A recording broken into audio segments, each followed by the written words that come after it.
Buenas tardes, buenos días, buenas noches.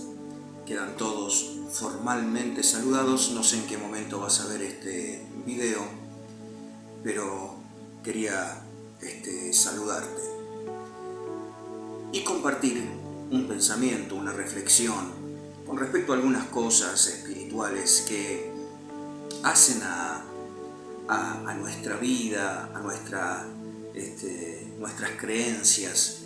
Y es importante que nosotros sepamos algunas cosas bíblicas que nos van a ayudar a entender en qué lugar hoy nos encontramos.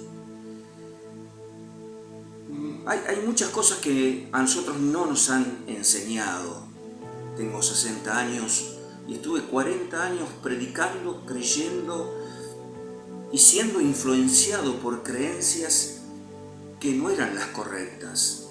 Después de muchos años, y ya he entrado en años, valga la redundancia, me han pasado estas cosas. Pero, como dice el refrán, más vale tarde que nunca.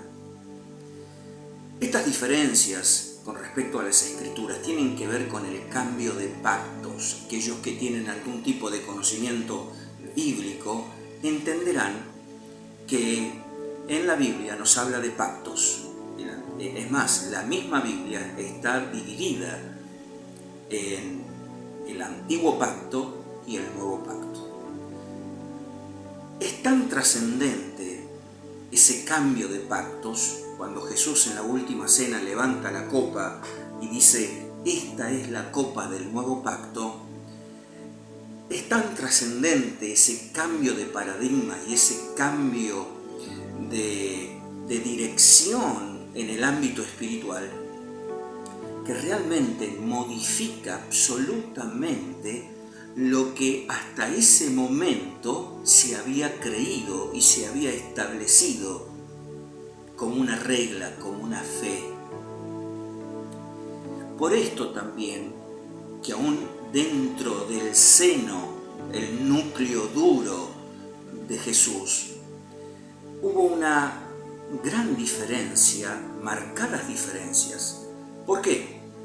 Porque los discípulos que habían vivido previo a la cruz con el Maestro, habían visto lo sobrenatural, las cosas extraordinarias e inclusive las enseñanzas maravillosas del Señor. Ellos no podían aceptar ese cambio que en definitiva fue introducido por alguien que no conoció a Jesús, como el apóstol Pablo.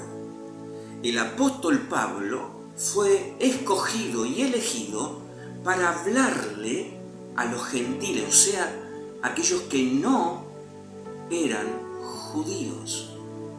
Entonces, hay un cambio cultural, hay un cambio espiritual que los discípulos que habían conocido a Jesús antes de la cruz, habían comido, habían dormido, habían vivido experiencias con Jesús, les resultaba imposible considerar la experiencia sobrenatural que había tenido el apóstol Pablo. Dice la Biblia que Pablo fue llevado al tercer cielo y le fueron dadas a conocer misterios que la mayoría de ellos, dice la Biblia, que el apóstol Pablo no pudo y le fue prohibido comunicar.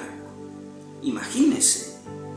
Pero aún lo que le fue permitido comunicar fue tan profundo, fue tan tremendo que los condiscípulos no pudieron aceptar las enseñanzas del apóstol Pablo. Entonces, si usted observa en el libro de Gálatas, pone atención en esas escrituras, usted se va a dar cuenta que todo el contexto tiene relación y tiene un pretexto interesante, porque estaba toda su prédica dirigida hacia sus condiscípulos, porque ellos se oponían a sus enseñanzas. Ellos trataban de frenar de las maneras posibles todo el desarrollo ministerial del apóstol Pablo. ¿Por qué? Porque tenían una mirada totalmente diferente. La mirada de ellos estaba en el Cristo antes de la cruz, cuando el apóstol Pablo predicaba el Cristo después de la cruz. Y eso es terriblemente diferencial. Pero la religión, el sistema, nos mezcló todo, nos hizo una ensalada y nosotros creímos cualquier cosa. Como dicen los pibes, cualquiera. Cualquiera. Entonces, la idea es que podamos entender un poquito en este video las diferencias. Gálatas capítulo 2, versículo 7, el apóstol Pablo dice: antes, por lo contrario, como a Pedro le fue dado el evangelio de la circuncisión, dice, a mí, y lo toma totalmente personal, a mí me fue dado el evangelio de la incircuncisión. O sea, hay una diferencia abismal entre uno y otro evangelio. Y este último evangelio al cual el apóstol Pablo se refería tenía que ver pura y exclusivamente con el ámbito gentil.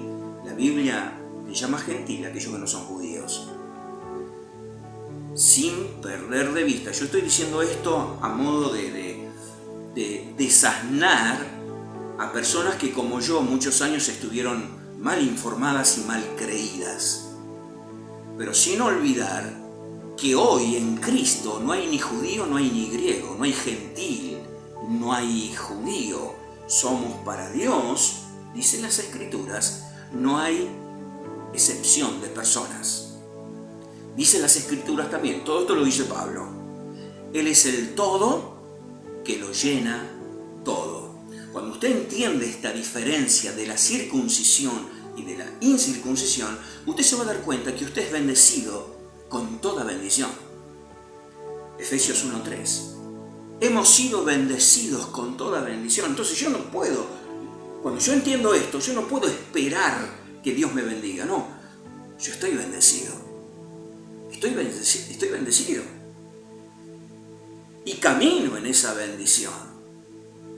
La bendición no es tener un coche nuevo. Si lo tenés, fantástico. La bendición no es tener la vida perfecta. El apóstol Pablo, la mayoría de sus enseñanzas las habló desde la cárcel, desde la escasez, desde la necesidad. Siempre estaba pidiendo algún tipo de ayuda y colaboración. Así que la felicidad, la plenitud, no pasa por la economía o tu estatus. No. Acá estamos hablando de otra cosa. Acá estamos hablando de una posición en Cristo que está por encima de la condición natural en la cual hoy te encontrás. Entonces, es importantísima esta diferencia. Usted tiene que saber que este cambio de pacto cambió el paradigma. Hay otra mirada de Dios, del hombre hacia Dios y de Dios hacia el hombre. Ya está todo cumplido. Usted no tiene que esperar que nada se cumpla. En Cristo usted y yo somos una nueva criatura. Estamos bendecidos con toda bendición. Y esto usted lo tiene que proclamar. Cuando usted entiende estas verdades, usted la tiene que proclamar. Usted no está enfermo, usted está sano. Usted no está perdido, usted fue encontrado. Usted es un bendecido con toda bendición. Bueno, acá el tiempo es reducido, pero en los próximos días estaremos compartiendo algo más acerca de esta maravillosa gracia y de este evangelio extraordinario que Cristo nos entregó. Muchas gracias, muy amables, bendecidos.